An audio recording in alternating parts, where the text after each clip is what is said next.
есіме келіп тұр. Сүйемін туған тілді, анам тілін, бесікте жатқанымда алған білім.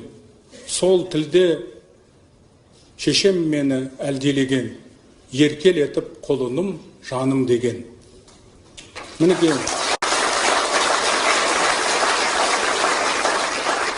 сондықтан елбасы осы 25 жыл бойы жастармен кездескенде де, басқа да ортамен кездескен кезде айтып жүреді. Тіл мәселесі көтерілгенде ең алдымен қазақпен қазақша сөйлесу керек.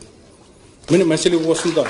Біз бір-бірімізбен қазақша сөйлесек, біз өз тілімізді өзіміз құрметтесек, біз оған шын мәнінде жанашырлық білдірсек қана тілдің болашағы болады. Тіл бар жерде қазақ бар, тіл жоқ жерде қазақ жоқ. Бітті, басқа формула жоқ бұл мәселеде.